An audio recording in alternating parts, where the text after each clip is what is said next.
Students, अब हम लोग देखते हैं क्वेश्चन नंबर 3। क्वेश्चन नंबर 3 क्या कह रहा है? इस फिगर में A B is parallel to the C D. A B ये लाइन जो है ये parallel to the C D, यानी ये वाली लाइन इस लाइन के पैरेलल है। अगेन क्या करता है? E F is perpendicular to the C D.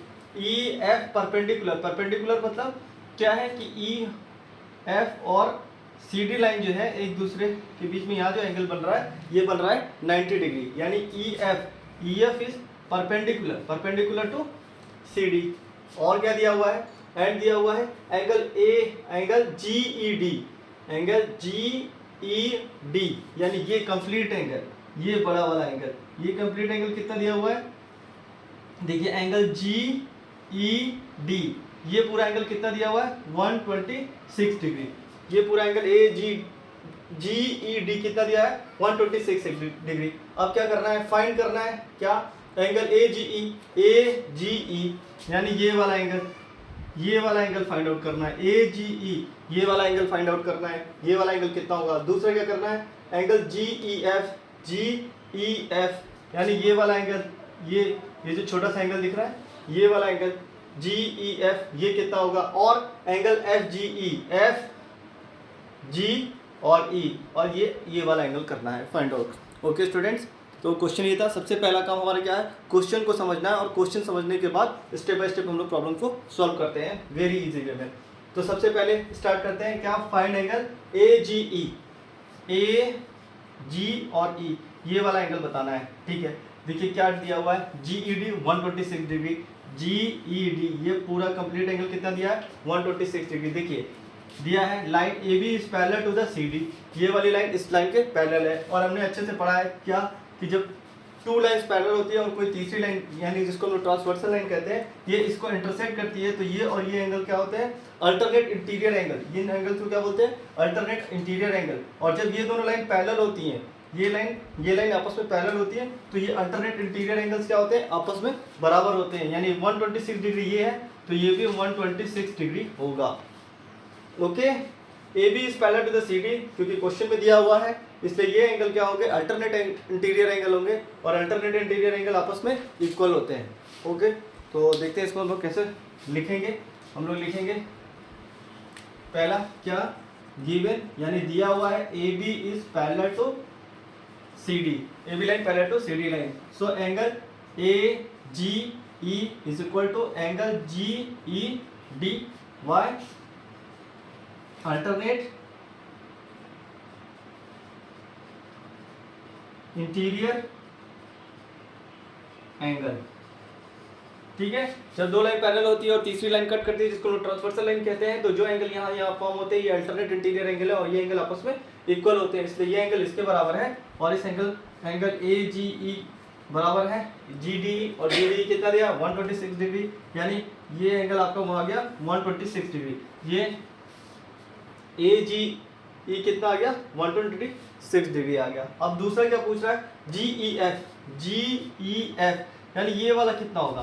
तो ये तो और भी इजी क्वेश्चन है। देखिए ये टोटल एंगल कितना दिया है? 126, और दिया हुआ है E F is perpendicular C D, यानी ये वाली लाइन इसके परपेंडिकुलर है, ये वाली लाइन इसके परपेंडिकुलर है, यानी ये एंगल कितना दिया है? ये 90 डिग्री दिया हुआ है। देखिए कंप्लीट एंगल कितना है? 126, और ये एंगल कितना है? 90। तो एंगल जी ई एफ क्या हो जाएगा? 126 degree minus 90 degree, that is 36 degree. तो ये एंगल हमारा कितना आ गया? ये एंगल आ गया 36 डिग्री। और क्या पूछ रहा है? तीसरा कह रहा है फाइंड द एंगल एफ जी और ई, यानी आपको अंदर वाला ये वाला एंगल बताना है। एफ जी ई ये वाला एंगल बताना है, तो ये वाला एंगल कितना होगा? एफ जी ई ये वाला एंगल कितना होगा? तो अगेन यहाँ पे हम लोग लीनियर पेयर एंगल का कॉन्सेप्ट लगा सकते हैं, हमने पढ़ा हुआ है।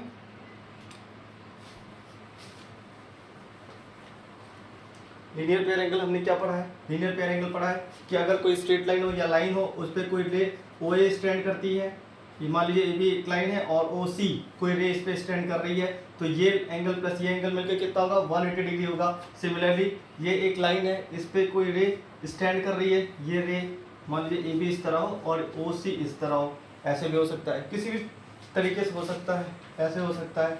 तो ये प्लस ये कितना होगा 180 डिग्री, ये प्लस ये कितना होगा 180 डिग्री। तो इसी तरह ए बी एक लाइन है और जी और ई ये वाली लाइन इस पे स्टैंड करती है, तो ये प्लस ये एंगल कितना होगा 180 डिग्री, लीनियर पेयर एंगल। तो ये है हमारा 126, तो ये क्या हो जाएगा 180 minus 126, 180 degree minus 126 that is 454, तो 54 डिग्री, ये कितना आ जाएगा 54 डिग्री। देखिए इसको करेंगे कैसे, बहुत सिंपल है। कैसे करेंगे इसको, एंगल एफ जी और ई, एफ जी ई क्या हो जाएगा, एफ जी ई क्या हो जाएगा, तो यहाँ पे हो जाएगा हमारा 180 degree minus 126 degree that is 54 degree. और यहाँ पे आपको दिखाना पड़ेगा angle A G E plus angle F G E is equal to 180 degree, because क्योंकि ये हमारा क्या है लीनियर पेयर एंगल। ठीक है, ये एंगल प्लस ये एंगल इक्वल टू 180 डिग्री, ये आपको दिखाना पड़ेगा। क्यों, क्योंकि हमारा ये लीनियर पेयर एंगल है। ओके स्टूडेंट्स, अब हम लोग क्वेश्चन नंबर 3 सॉल्व हो गया। नेक्स्ट क्वेश्चन देखते हैं। ओके स्टूडेंट, क्वेश्चन नंबर 4 देखते हैं। क्वेश्चन नंबर 4 में क्या कह रहा है, जो फिगर दिया है उसमें P Q is parallel to S T, यानी पी क्यू जो लाइन है वो parallel to S T, P Q line parallel है इसके एस टी, और angle P Q R equal to 110 degree 110 degree दिया हुआ है, ये एंगल 110 डिग्री दिया हुआ है, and angle R S T equal to 130 degree, R S T equal to 130 degree, and find Q R S, यानी ये वाला एंगल आपको फाइंड आउट करना है। देखिए स्टूडेंट्स, ये क्वेश्चन बहुत ही इजी है, बट फिगर कैसा बनाया है कि आपको लगता है ये टफ है। देखिए कोई भी एक लाइन है, इस तरह की कोई भी लाइन हो, तो हम लोग क्या कर सकते हैं, उसको किसी भी साइड में, इस साइड में या इस साइड में और यहाँ कहीं भी हम क्या कर सकते हैं, उसको एक्सटेंड कर सकते हैं, बढ़ा सकते हैं। जैसे ये लाइन है, ठीक है, तो इसको हम लोग यहाँ तक बढ़ा सकते हैं, इसको यहाँ तक बढ़ा सकते हैं। इस तरह हम लोग क्या कर सकते हैं, बढ़ा सकते हैं, चाहे आप वो मैथ के क्वेश्चन सॉल्व कर रहे हो या अपने फिजिक्स के क्वेश्चन सॉल्व कर रहे हो, कोई भी क्वेश्चन सॉल्व कर रहे हो, अगर वो लाइन दी है तो आप उसको क्या कर सकते हैं, एक्सटेंड कर सकते हैं। ठीक है, तो ये रूल लागू होता है। अब देखते हैं हम लोग यहाँ पे, तो देखिए क्या है दिया है, P Q is parallel to S T, P Q जो है इस लाइन के पैरेलल है, तो इस लाइन को क्या कर दिया आप, एक्सटेंड कर दीजिए। देखिए इसको एक्सटेंड कर दिया, और एस टी जो है पैरेलल है, इसको यहाँ से यहाँ तक मिला दीजिए।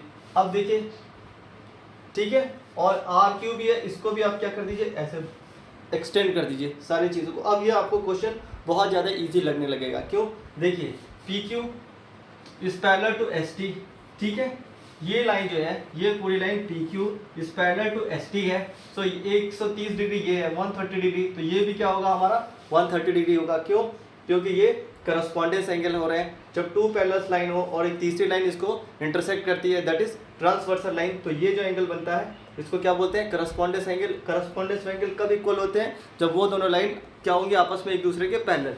तो यहाँ पे दिया ही हुआ है कि P Q is parallel to S T, यानी पी क्यू लाइन क्या है, इसके पैरेलल है, यानी ये वाला एंगल इस एंगल के क्या होगा, करस्पॉन्डेंस होगा और इक्वल होगा। ठीक है, तो ये एंगल कितना आ गया आपको 130, 130 आ गया। ठीक है, अब देखिए क्या है, अब यहाँ पे दो कॉन्सेप्ट लग सकते हैं। सिंपल सा कॉन्सेप्ट मैं बताता हूँ आपको, अभी तक जो पढ़ाते आया हूँ। देखिए पी क्यू एक लाइन है और यहाँ पे एक रे स्टैंड करती है, तो this angle plus this angle equal to क्या होगा 180 डिग्री होगा। मैंने हमेशा आपको बताते आया हूँ कि अगर कोई लाइन है, कोई रे उस पर स्टैंड करती है, तो this angle plus this angle equal to 180 degree. तो ये एंगल हमारा कितना दिख रहा है 130 डिग्री, तो ये कितना हो जाएगा 50 डिग्री। ओके, इसी तरह पी क्यू एक लाइन है और ये रे क्यू आर इस पे स्टैंड करती है, तो ये और ये एंगल कितना हो जाएगा 110 डिग्री। देखिए पी क्यू एक लाइन है और क्यू आर इस पे रे स्टैंड करती है, तो this angle plus this angle equal to क्या होगा 180 डिग्री। क्यों, लीनियर पेयर एंगल। तो ये 110 है, तो ये कितना हो जाएगा 70। अब देखिए ये 70 है, ये 50 है, तो ये कितना होगा बता सकते हैं। देखिए ये कितना दे दिया है, ये 70 डिग्री हो गया, ये कितना हो गया, ये 50 डिग्री हो गया, तो ये एंगल कितना होगा बता सकते हैं, वेरी इजी बता सकते हैं। क्यों, क्योंकि sum of all three angles in a triangle equal to क्या होता है 180 डिग्री होता है, यानी this angle plus this angle plus this angle equal to 180 degree. तो क्या हो जाएगा ये एंगल 180 डिग्री माइनस इन दोनों का सम, यानी 70 plus 50 equal to 180 minus 120 degree that is 60 degree. तो ये एंगल कितना आ गया 60 डिग्री हो गया। ओके स्टूडेंट्स एक बार फिर से मैं आपको इसका कॉन्सेप्ट बता देता हूँ और इस क्वेश्चन को आप लोग अपनी कॉपी पे सॉल्व कीजिए, ठीक है। देखिए बहुत ईजी है। क्या दिया है, P Q is parallel to S T, यानी ये आपस में एक दूसरे के पैरेलल दिए हुए थे, इसलिए आपने क्या किया, दोनों को एक्सटेंड कर दिया। अब हमारा S T is parallel to P Q है, सो ये एंगल क्या होगा, इस एंगल के इक्वल होगा, ये एंगल इसके इक्वल होगा और इसको क्या बोलते हैं, करस्पॉन्डेंस एंगल। तो 130 डिग्री ये है, तो ये भी क्या हो जाएगा 130 degree. Again P Q line है और यहाँ पे एस आर, देखिए ये एस था और ये आर था, एस आर क्या है, एक रे स्टैंड करती है। तो this angle plus this angle is equal to again 180 degree, linear pair angle, यानी ये 130 दिया था तो ये कितना आ गया हमारा 50 डिग्री आ गया। और सिमिलरली यहाँ पे पी क्यू एक लाइन है और यहाँ पे क्यू आर रे स्टैंड करती है, तो this angle plus this angle is equal to 180 degree, linear pair angle. तो ये हमारा 110 था तो ये कितना हो गया 70 डिग्री। और लास्ट में जो है हमें देखिए किसी ट्रायंगल के ये एंगल पता है, ये एंगल पता है, तीसरा निकाल लेंगे क्योंकि sum of all three angles is equal to 180 degree. So 180 degree में से इन दोनों को माइनस कर दिया और आपका आ गया 60 डिग्री। बहुत ही इजी क्वेश्चन था, बस फिगर ऐसा बनाया था कि आपको लग रहा था कठिन है। चलिए ओके स्टूडेंट स्टार्ट करते हैं क्वेश्चन नंबर 5। ओके स्टूडेंट अब देखते हैं क्वेश्चन नंबर 5। क्वेश्चन नंबर 5 क्या कह रहा है, जो फिगर दिया हुआ है उसमें क्या कहता है, A B is parallel to the C D. A B ये जो लाइन है ये parallel to the C D है, A B line is parallel to the C D. और क्या दिया हुआ है, angle A P Q equal to 50 degree, A P Q equal to 50 degree. ये एंगल कितना दिया है 50 degree. And angle P R D, ये एंगल कितना दिया है 127 डिग्री दिया हुआ। फाइंड एक्स एंड वाई, यानी एक्स और वाई की वैल्यू आपको फाइंड आउट करनी है। देखिए क्या दिया हुआ है, A B is parallel to the C D, ठीक। आपको क्या फाइंड आउट करना है, एक्स और वाई की वैल्यू फाइंड आउट करना है। तो मुझे लगता है ये क्वेश्चन तो सबसे ज़्यादा ईजी है अभी तक। क्यों, देखिए simple, A B is parallel to C D, A B parallel to C D दिया हुआ है और क्या एक ट्रांसवर्सल लाइन इसको इंटरसेक्ट कर रही है पी क्यू। देखिए A B parallel to C D है और ट्रांसवर्सल लाइन पी क्यू इसको क्या कर रही है, इंटरसेक्ट कर रही है। तो ये एंगल क्या होगा, इस एंगल के बराबर होगा और इस एंगल को क्या बोलते हैं, alternate interior angle. Alternate interior angle, और अल्टरनेट इंटीरियर एंगल क्या होते हैं, इक्वल होते हैं जब ए बी और सी डी क्या होती हैं, पैरेलल लाइंस होती हैं, एक दूसरे के पैरेलल लाइंस होती हैं, यानी ये एंगल बराबर है इस एंगल के। तो ये एंगल कितना दिया है 50 degree. So x is equal to क्या हो गया 50 डिग्री, यानी ए पी क्यू ये 50 डिग्री है। देखिए ये 50 डिग्री है, ये 50 डिग्री है, तो ये भी हमारा क्या होगा 50 डिग्री, अल्टरनेट इंटीरियर एंगल्स। उसके बाद अगेन अब ये दूसरा वाला ले लीजिए, दूसरे वाले में भी क्या होगा, सेम यही चीज। देखिए A B parallel to C D, A B parallel to C D, A B और सी डी एक दूसरे के पैरेलल है और अब ये वाली लाइन इंटरसेक्ट कर रही है पी आर, ये इंटरसेक्ट कर रही है, ये इंटरसेक्ट कर रही है। तो क्या होगा, ये वाला एंगल इक्वल टू ये वाला angle, alternate interior angle. Alternate interior angle, इनकी पोजीशन अल्टरनेट पे है इसलिए अल्टरनेट बोलते हैं, और इंटीरियर अंदर के साइड में है, ए बी के अंदर साइड में है तो इसलिए इन लोगों को इनसाइड बोलते हैं। Alternate interior angle, alternate interior angle हो गया। ओके, तो ये एंगल कितना दिया हुआ है 127, तो ये कंप्लीट क्या होगा, ये भी 127 होगा। ओके, अब 127 में ये कितना है 50, तो y की वैल्यू क्या होगी 127 माइनस 50 इज इक्वल टू क्या हो गया 77 डिग्री। सो देखा ये क्वेश्चन कितना सिंपल था। आइए इस क्वेश्चन को सॉल्व कर लेते हैं 1 मिनट में, देखते कैसे होगा। देखिए अब हम लोग क्या लिखेंगे, सबसे पहले लिखेंगे A B is parallel to C D, क्या ये दिया हुआ है। So angle A P Q, A P Q ये वाला angle, angle A P Q is equal to angle P Q R, angle P Q R. और P Q R कितना दिया है, पी क्यू आर कितना, ये आपको निकालना था ना, पी क्यू आर एक्स ये आपको निकालना था, ठीक है। और ए पी क्यू कितना दिया हुआ था, ये आपको 50 डिग्री दिया हुआ था, तो 50, तो एक्स की वैल्यू यहाँ पे कितनी आ गई थी 50। Again A B is parallel to C D, और लाइन क्या इंटरसेक्ट कर रही है पी आर इंटरसेक्ट कर रही है। So angle A P R ये पूरा angle, A P R equal to angle P R D ये पूरा एंगल। पी आर डी, ये पूरा angle, angle P R D, okay. और एंगल पी आर डी कितना दिया हुआ है 127 डिग्री। तो एंगल ए पी आर कितना हो गया, ए पी आर कितना हो गया 127 डिग्री। देखिए ये दोनों एंगल बराबर है, तो आपको यहाँ पे लिखना भी पड़ेगा और आपको बताना पड़ेगा क्या, alternate interior angle, interior angle. देखिए मैं लिख देता हूँ फटाफट, सिर्फ आपको समझ में आ जाए तो आप लोग लिख ही लेंगे अल्टरनेट इंटीरियर एंगल्स, ठीक है। तो this angle is equal to this angle, alternate interior angle, और ये हमारा टोटल एंगल कितना आ गया 127 डिग्री। अब देखिए क्या है 50 plus y is equal to 127 degree. So y is equal to क्या हो जाएगा 127 माइनस 50 दैट इज 77 डिग्री। तो इस तरह आपके एक्स वाई दोनों की वैल्यू आ गई। अब देखते हैं नेक्स्ट क्वेश्चन। स्टूडेंट देखते हैं क्वेश्चन नंबर 6। तो क्वेश्चन नंबर 6 क्या कह रहा है, देखिए इसको देखने से क्या लग रहा है कि कुछ बहुत बड़ा क्वेश्चन है या बहुत डिफिकल्ट है, और सच मानिए बहुत आसान है। अभी देखते हैं तो हम लोग क्या कह रहा है। क्या कह रहा है कि P Q and R S R the two mirror placed. P Q और आर एस दो मिरर हैं, ठीक है। एक मिरर ये है और एक मिरर ये है। जब आप लोग फिजिक्स में लाइट पढ़ेंगे तो वहाँ पे आप देखेंगे कि मिरर्स को इस तरह शो करते हैं, ठीक है, और ये प्लेस्ड किए गए हैं। तो पी क्यू और आर एस क्या है, वो एक मिरर है। पी क्यू और आर एस एक मिरर है, क्या है, पैरेलल टू ईच अदर। यहाँ पे दिया हुआ है क्या, पैरेलल टू ईच अदर, एक दूसरे के पैरेलल है। अगेन क्या कह रहा है, एन इंसिडेंट रे, एक जो रे ए बी है वो आती है और स्ट्राइक करती है पी क्यू को एट द पॉइंट बी। एक रे ए बी आती है और पी क्यू को पॉइंट बी पे स्ट्राइक करती है। एक रे आती है और वो पी क्यू को एट द पॉइंट बी पे स्ट्राइक करती है और रिफ्लेक्ट हो जाती है वहाँ से along the path B C, along the path B सी।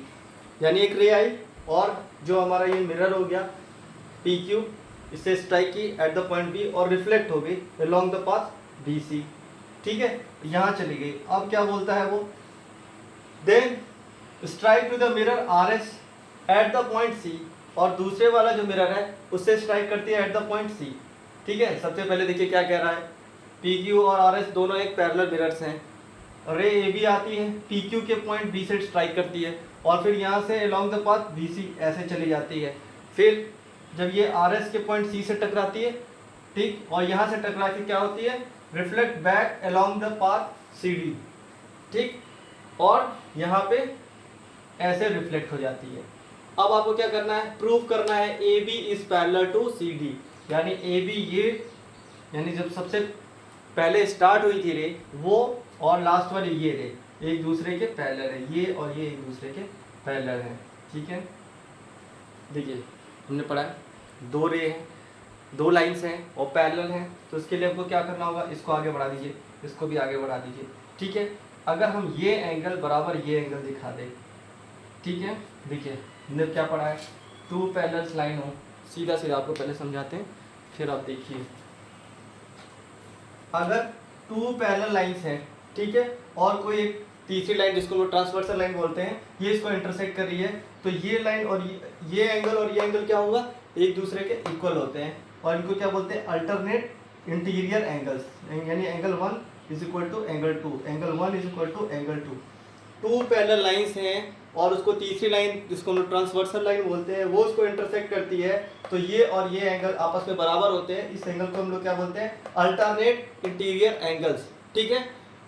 सो अगर आपको प्रूफ कर रहा हूँ कि ये लाइन ही पैरेलल है, ये दोनों लाइन जो ये हैं ये ही पैरेलल हैं, तो क्या करना होगा उस कंडीशन में, अगर हम ये प्रूफ कर दें कि ये एंगल और ये एंगल बराबर है, यानी angle 1 is equal to angle 2, ये हम प्रूफ कर दें, इसको क्या कर दें, प्रूव कर दें कि angle 1 is equal to angle 2 है, तो क्या हो जाएगा, तो ये प्रूव हो जाएगा। सपोज ये ए बी है और ये सी डी है, तब ये प्रूव हो जाएगा line A B is parallel to C D, ठीक है।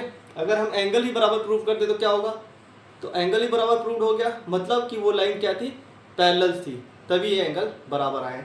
तो यहाँ पे देखिए ये लाइन और ये लाइन, ठीक है, इसको पैरेलल प्रूव करना है, तो ये लाइन और ये लाइन को इंटरसेक्ट करती है ये लाइन, ठीक है, ये ट्रांसवर्सल लाइन हो गई इसके लिए। और अगर हम प्रूव कर दें कि ये एंगल और ये एंगल आपस में क्या है, बराबर है, तो ये हमारा प्रूव हो जाएगा कि A B is parallel to C D, A B is parallel to C D. तो देखिए इसको कैसे करेंगे, बहुत ही सिंपल है।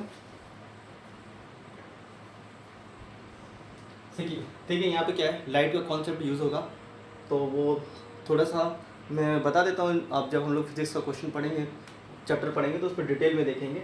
देखिए क्या है, ये रे ए बी है और क्या करती है, पी क्यू को एट द पॉइंट बी पे जाके स्ट्राइक करती है और यहाँ से ये रिफ्लेक्ट हो रही है। तो यहाँ से हम एक परपेंडिकुलर ड्रॉ करते हैं, बी एम मान लीजिए, बी एम जो है ना एक परपेंडिकुलर ड्रॉ किया, ठीक है। तो ये जो एंगल बनता है इसको हम लोग बोलते हैं एंगल ऑफ इंसिडेंट, ठीक है। और इसको हम लोग आई से डिनोट करते हैं, यहाँ पे हम लोग 1 से डिनोट कर देते हैं, okay.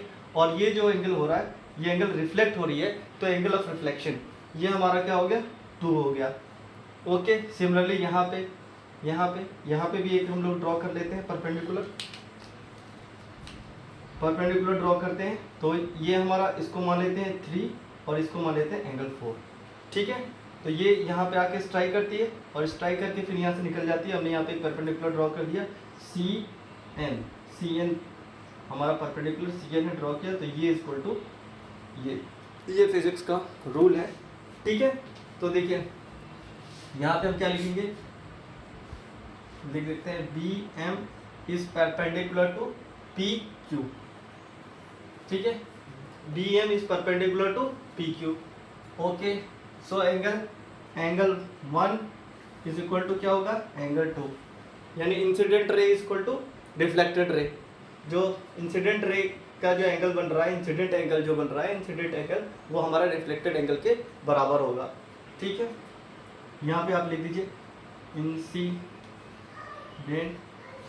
Angle is equal to reflected angle, ठीक है। या angle of incident is equal to angle of reflection, ऐसे भी लिख सकते हैं, तो कोई बात नहीं। Angle 1 is equal to angle 2, again same यही चीज होगी यहाँ पे भी, क्योंकि रे आगे जा रही है, सी पॉइंट पे स्ट्राइक करके अगेन यहाँ से रिफ्लेक्ट हो रही है डी पे। तो हमारा क्या है, C N is perpendicular to R S इस पे है, तो angle 3 is equal to angle 4। देखिए एंगल 1 हमारा यहाँ से मिल गया है, angle 1 is equal to angle 2, ठीक है।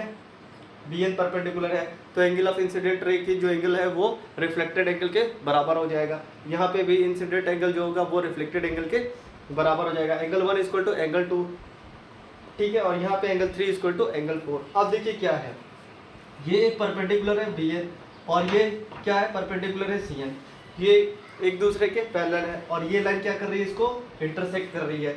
यहाँ पे देखिए क्या हो जाएगा, यहाँ पे हो जाएगा B M parallel to C N और B M is parallel to C N और बी सी क्या है, ट्रांसवर्सल लाइन है, ट्रांसवर्सल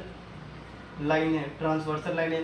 तो जब भी दो पैरेलल लाइन को एक तीसरी ट्रांसवर्सल लाइन इंटरसेक्ट करती है, तो ये और ये एंगल आपस में क्या होते हैं, बराबर होते हैं, और इनको हम लोग क्या बोलते हैं, अल्टरनेट डियर एंगल्स, ठीक है।